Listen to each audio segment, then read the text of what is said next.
Des Bryant leaves Browns. No contract. But talks to continue.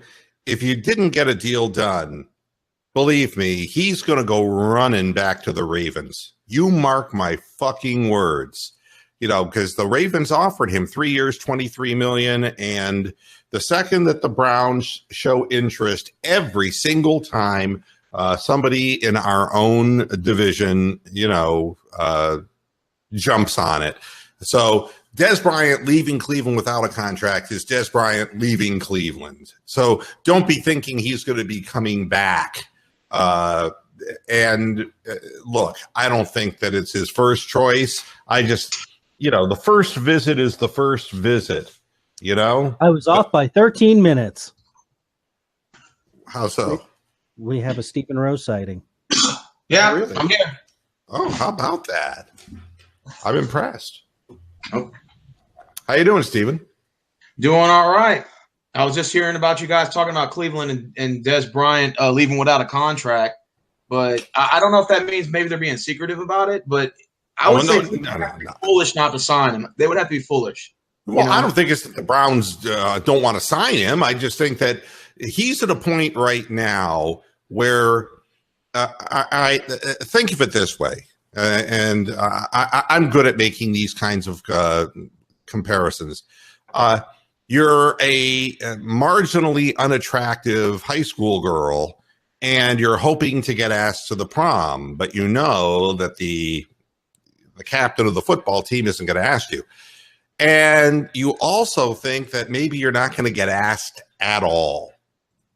All right? It may not happen at all. So what you do is you get somebody, a friend, to say they're going to take you to the prom. And that way it makes you more desirable. And somebody then, when you're in demand, you can run up the price. And so maybe she gets a better date and her friend is just a friend. And so that sounds like Biz Marquis, just a friend, that's what Des Bryant has done. He comes to Cleveland first to prove that, he got Cleveland interested. See, there are people out there who are interested in me. So the next team he goes to, he can leverage and say, the Browns have an offer waiting for me, ... And so he uses, and his agent uses, leverage to try to get him signed somewhere else. When I see a guy leave a town without a contract, very rarely do I see him come back and sign. Wow. It's usually pretty much a done deal. And I can think of countless times when people came here and signed, it was just like when LeBron was here and, people didn't leave town without a deal when LeBron was playing for the Cavaliers. They signed up and then they show up, they sign the deal, they're good to go. And the same day you'd hear the news. But once it started dragging on to a second day and, it's like, I never really thought that this was going to happen. And I'm not even sure how necessary it is, except it would be a very positive thing if a name player signed up in Cleveland. It might make some of the other players on the roster feel a little bit better about where they were playing. That would be the psychological lift. I don't know how much Des Bryant really would give the Cleveland Browns. We've had bad luck with 29, 30-ish-year-old wide receiver free agents in the past. And, I want to – yeah. I don't mean to cut you off. Des Bryant's stats last year alone, if you were to take his receptions, targets, the number of balls he catched, and you took that total and you took half of that off, he would have led every Browns receiver in the category still last year. Yeah, but he wouldn't have had Deshaun Kaiser been throwing to him because the ball wouldn't have been in the same zip code as Des Bryant. So, I mean, Sure. Dak Prescott is a vastly superior quarterback than Deshaun Kaiser. So, I always say that but his stats are declining. I mean, if you take a look at the halcyon days of 1,100, 1,200 yards a season, and he's down to 767 yards in a season. The numbers were definitely diminished. The yards per reception were definitely diminished. And, you know, there could be reasons for these things, but I think with the Browns, Des Bryant became an important insurance policy because we don't know what we're going to have. We really don't know if Callaway's going to fuck up. We don't know if Josh Gordon's going to fuck up again and not show up. You know, we could be. Also, another thing is they also haven't released how he did in the physical either. There could be a lingering issue with his foot or his leg, or whatever. True. And they may just have said, well, we can't give you $7 million a year. Maybe we can offer you 4 or 3.5, and then incrementally put in incentive clauses into your contract to where it builds back up a little bit. Yeah, but we should have Dr. Evil. You know, it would be, we can offer you $4,000. You got to have the right people doing your negotiating. You know, Brown's got to get smart about this. But I want to see Baker Mayfield, and I know that we're going to see Drew Stanton, and I don't care about Drew Stanton. We know what Drew Stanton is, and an assistant coach with a number. No, that's true. That's what he is. That's it. That's it. He's the guy coach within a number. Sage advice. That's what he is. He's like, you know, I remember back when I played quarterback and I believed I had a future in the game. And if I could do it all over again, this is what I would do. And I'm going to pass along this knowledge to you, young Baker. Even though I know you're getting laid more now than I did when I was young, I'm going to give you more advice. That's Drew Stanton, you know? It was like, who is Bernie Kosar's guy? Gary Danielson, right? Yeah. I mean, when Bernie... Well, Pagel was pretty much useless, so... Pongo Pagel, yeah. You know, when... I remember when Bernie ran out onto the field, Danielson... Like a giraffe. Yeah. Danielson came off the field, but he didn't just come off the field. He had like a truck hitched, and his house, his belongings, his family, he was towing them all behind him because he knew he would never see the field again. I mean, Gary Danielson. Baker Mayfield's RV. Yeah, right. Yeah, I mean, he kept the seat warm, and when his time came, You know, any time, you know, if Drew Stanton's on the field playing for Cleveland, our first 2 quarterbacks have gotten injured, and it's not good news. All right, so Brogan, our Sears and Roebuck catalog guy, is going to be the new number 2. Well, Brogan is going to be the guy who, after the first 3 get injured, they turn to him. We've seen this scenario before in Cleveland, folks, where we go 4 and 5 deep. So Brogan, God, is he? You know, when he's standing there on Hard Knocks, I go, oh my God, it's the Thin White Duke. You know, it's like David Bowie going through that Thin White Duke phase. You know, that's what it reminded me of. Put your faith in modern love. Remember the video? That's the Thin White Duke. Yeah, that's Brogan. And then when they asked him what his nickname was, and he said Broby with the accent on bro. It's like, oh, could you be more white? Could you be more white?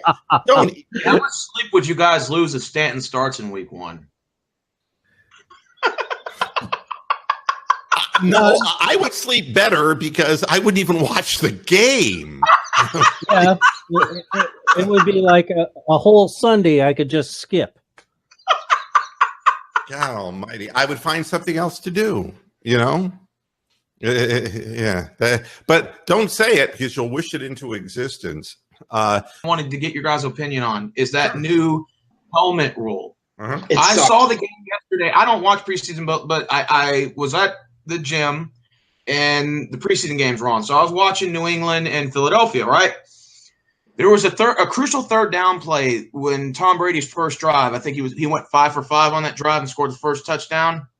10-minute mark of the first quarter. Number 23 on the Philadelphia Eagles made what was the third down stoppage on the running back from New England that was advancing the ball. There was no helmet-to-helmet hit, but he led in with the helmet to make the tackle, flag 15 yards. As a result, New England scored a touchdown. Now, granted, this is preseason. My main concern is, will this cause the outcome of game in the regular season is my main concern with this rule. Well, the problem with this tampering, if you will, of NFL rules is a pivotal problem for the sport. You've got a bunch of growing evidence that the sport is far more dangerous than people thought it was 20, 30 years ago. You have proponents of safety who are kind of barking their commands at the National Football League. The National Football League is having politics thrown at it and these health issues. And so what happens is the game gets diluted from public relations perspective. The NFL has to appear that they're doing something about a problem. And, here's the problem with any helmet rule, let alone what they're calling a helmet rule this year. The entire focus and culture of professional football rested in Greg Williams' bounty schemes. Don't fool yourselves. The teams that play the dirtiest, the Pittsburgh Steelers, get away with more. We have seen it for decades in Cleveland. Teams that go after people get away with it more. It's like the NBA. Guys who are considered great defensive players are able to get away with more contact on defense than guys who are considered lightweight. And we've been lightweight. And when we play the Steelers, there were games where they laid out our receivers and put 2 guys within 10 minutes into the concussion protocol. And that was just a couple of years ago. You have, Burfict, the guy with the Bengals, just literally just headhunting people, and nothing was being done. And my complaint is there was nothing wrong with the way they used to do things if the goddamn officials would have just policed it the way they were supposed to. And instead of letting people get away with these head-to-head kind of let's knock them off the field kind of antics, and guys like Burfict and guys like Harrison in the past with the Steelers, watching these people literally put people out of the game, had they put their foot down, we wouldn't be where we are right now. The football culture is violent. These are grown men who are fast and big colliding, and you can't stop. You can't change physics. You're up in the air trying to catch a ball, and this defenseless receiver thing. Maybe that would have made sense back in the frozen tundra. Preach. Things are faster. Darryl, the window closes. It's crazy. There's no way that a guy can go up over the middle and think he's going to come down with both feet before he gets smacked. No way. And look, I believe that no parent should allow their child to play this game. Don't get me wrong. I think it's a dangerous game, but it's inherently dangerous. And what they're doing isn't really helping anything. It's only going to make the game less watchable. It's going to antagonize the fan base, and they're going to be forced to withdraw this whole thing. My main concern is if you go back to Cleveland, Kansas City game in 01 where your defender takes the helmet off, throws it on the field. That should have never been a penalty in the first place. I compare that to what they're doing now with the helmet rule because that was the Emmitt Smith rule. Huh? That was put in because Emmitt Smith would score a touchdown, rip off his helmet, and mug for the camera. That's what that whole helmet thing, taking your helmet off the field thing was for. But they wanted the label to be bigger than any single player. And that's absolutely true.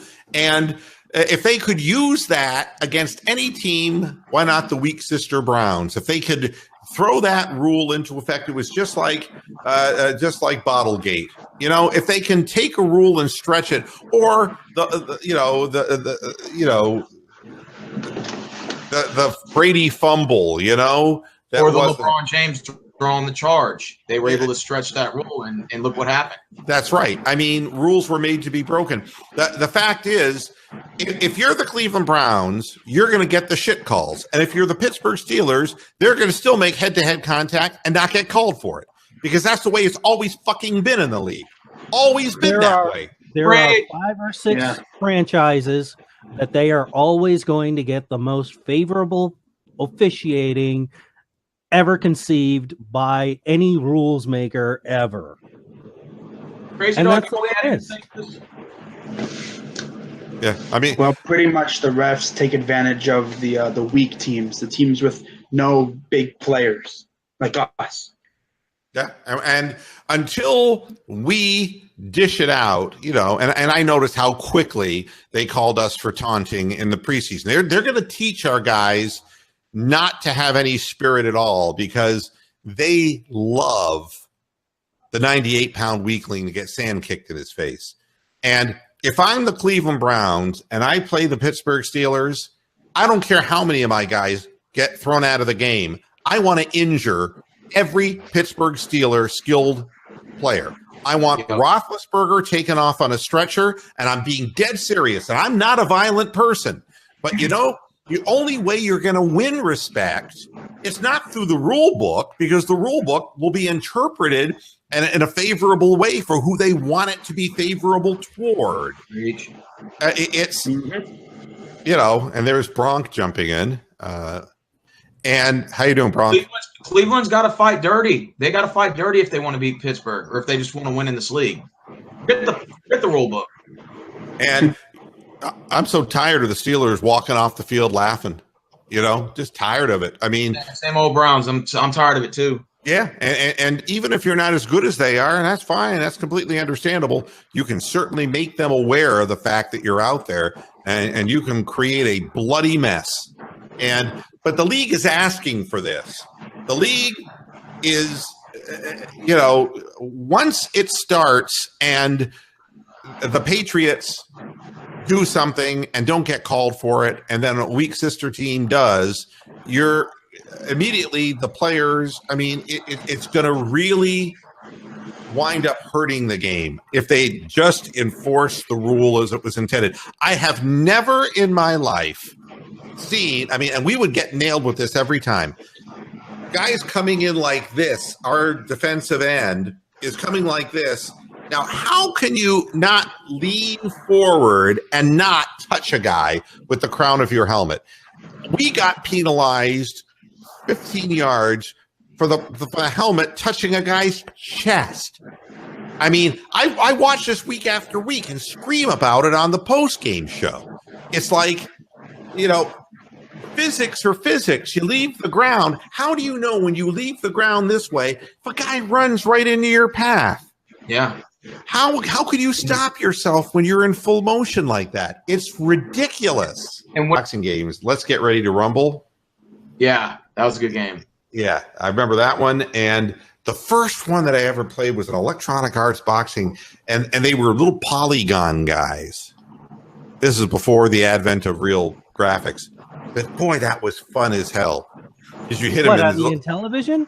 His little polygon head would go flying backwards. It was funny as hell. You'd hit him in the body and he'd crumple into sections. It was funny as hell. We had a boxing game on the Intellivision where the right hand had a big.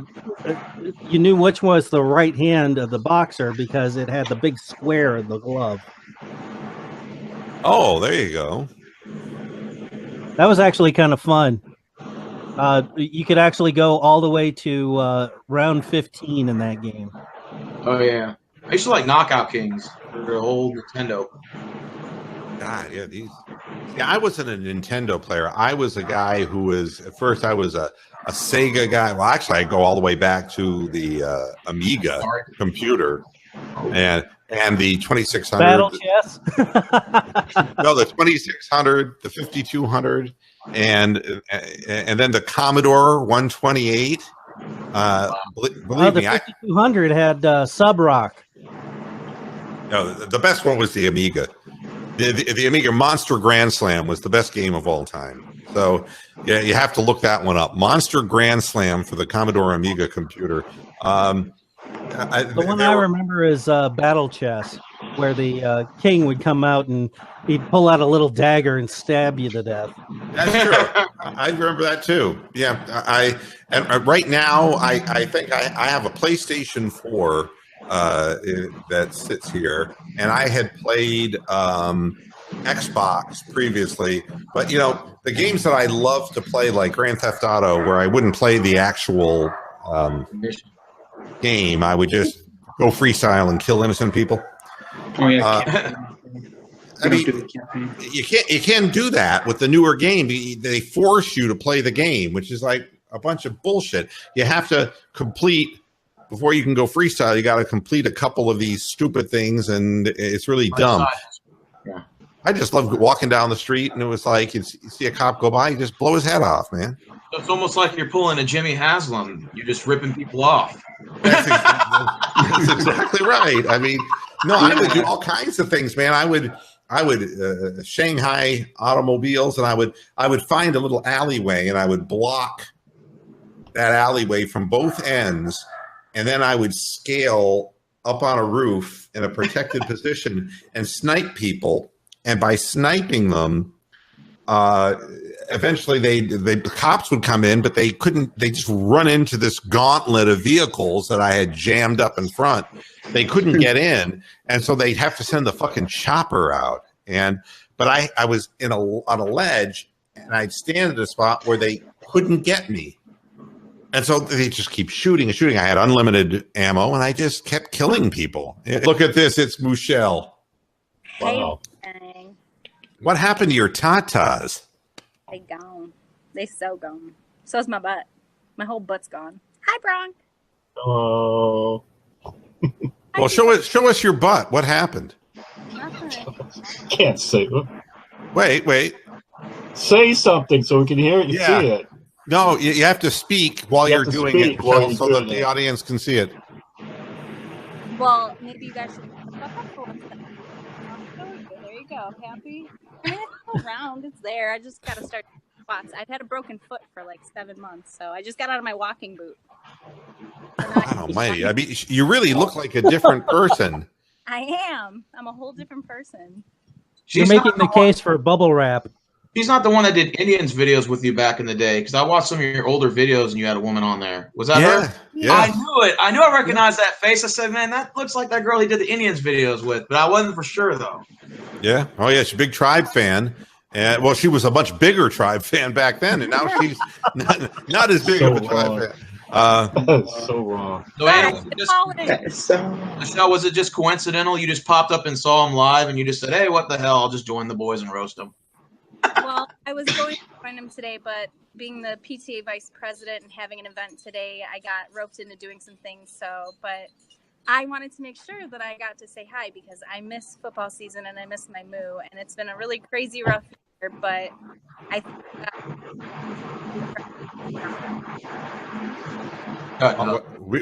you got drowned out there. Repeat what you said. I said it's been a really rough year, but I think football season is the perfect time to get back into the swing of things and start discussing my passion and talking to my very good friend about family. Are you going to join us on Mondays? Mondays and Going Fridays. to join me on Monday?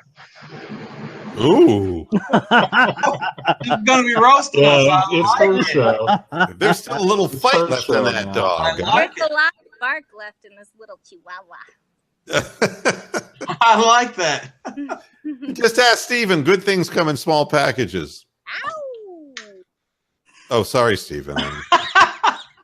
You just had to get us started, didn't you, Mr. Moohead? Just poke that bear. Yeah. That's I'm wearing shorts. I wear shorts now in public. that's amazing. Isn't that crazy? I know how self-conscious you were. I know, right?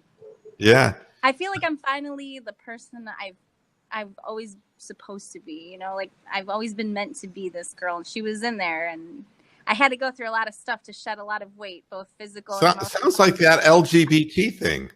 Yeah. Are you coming out on the program?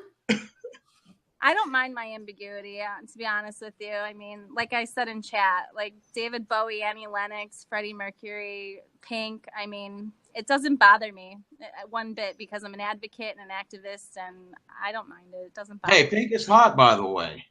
Here's another thing. I don't think Freddie Mercury was ever anything. I don't think there was anything ambiguous about Freddie Mercury. No, not at all. Bisexual. Well, no, he had Mary Austin, who was a friend. But you know something? If you really want to talk about pure porkage, with men, he was the champion, my friend. I mean, he fought to the end. Okay, you shut up. No, he kept on fighting until the end. Good. Yes. Yeah. No, I have nothing. I love Freddie Mercury. I didn't physically love Freddie Mercury, or else I wouldn't be talking to you today. But dead, so who cares? yeah, he was. And we have to pass along the bad news of Aretha Franklin, who fell on herself and passed away at the age of 76. You're a fucking idiot. She was like 80 pounds. She wasted away. It's so sad. Was she in Margaritaville? Yeah, wasting away like I am. Just completely. Boobs like I did. Yeah, the real funny thing was listening to Donald Trump pay homage to Aretha Franklin, which really was really interesting. And I think what he said was, she was really good for a big fat black woman. Oh my! Yeah. So yeah, someone posted a picture of them from like 1985, and I'm like, yeah, that proves they were friends. It's a shame she didn't fall on him. Yeah, but to tell you the truth, Aretha Franklin to me was a great gospel singer, a great 60s soul singer, but after that run of success in the 60s, really didn't. I mean, she became iconic in the 60s, and after that, she kind of played. She had a couple of 80s hits, But an activist and a human rights activist and a feminist. I mean, she did a lot outside of a studio that people might not be aware of or even think about, because they just look at her as the Queen of Soul and they know the songs that she sang, but they don't understand what she actually did as a human being. And she was a very accomplished woman who did really wonderful things for many movements in the. Ooh, we just lost her. She's obviously doing something with her phone. Yeah. Sorry, that was weird. Oh yeah, but you see, and what they don't realize in Detroit, she kept at least 14 restaurants solvent. Yeah, that's nice. Very good. No. Oh. Keep going. Stop shaming people. Now she did get a nice little bump from the Blues Brothers movie in 1980. That's true. That's true. That gotta really think about started what you're her. That really kickstarted her having some success again in the 80s. So Yeah, but her porn movie, Let's Have a Luau, I thought that just didn't make it for me. But I know that people are saying, but this was supposed to be a respectful thing. But I know something about, and I tell the truth, and I would say this now because she's gone, and I wouldn't say this while she was alive. But I was in Flint, Michigan, and Aretha was in Detroit, and you could not find a business person who wanted to deal with her because she wrote bad checks, and was notoriously, now you check the news on this, she ran up credit card bills. She was not reliable in paying off her bills. She had a ton of debtors. And it was a bad scene, but she used her iconic status to kind of get away with this stuff. But if you look it up online, you'll find that Aretha Franklin had a lot of financial issues where she stiffed people, and which is probably the reason why Donald Trump was speaking so well of her. Well, it's the same thing you see a lot of these pastors that I run credit check backgrounds on. A lot of them preach on Sundays, but they shark everybody else, when you check their credit report, Yeah. I mean, but one thing I will say about Aretha Franklin, there are two people, Mahalia Jackson and Aretha Franklin, that I would pay to hear gospel music sung. And I don't even care for gospel music, but man, you get those two ladies going at it. Mahalia never sang anything but. And she was like the icon of the gospel world because she never went secular. And then there was, Aretha Franklin's father was a pastor, and she performed in church, and that was her start, but she moved into secular music. But I would, till the end of time, listen to those two women sing gospel music because they were just phenomenal, just phenomenal. I mean, and I never really cared for what Aretha Franklin would do when she covered songs. I liked her 60s soul, but man, when she would do gospel, it's just what a force of nature, and and it was sad. It was sad, but pancreatic cancer gets everybody. I mean, that's same thing happened to Patrick Swayze. Rest in peace. Yeah, that's true. And I was just watching. He lives in Conroe too. There's this network called Reels, Reelz, on DirecTV, and they have like these shows, like an autopsy, the last hours of Patrick Swayze, or the last, and so this guy comes out and he says what he really thinks somebody, what precipitated somebody's death. But Patrick Swayze, man, that was awful. That was awful. Michael Landon was just awful from Little Joe on Bonanza. He went so quick. I'm sorry? That's what killed my grandmother back in 91. Like, it was just, they found it, and it was like she had 2 weeks, and that was what was the diagnosis?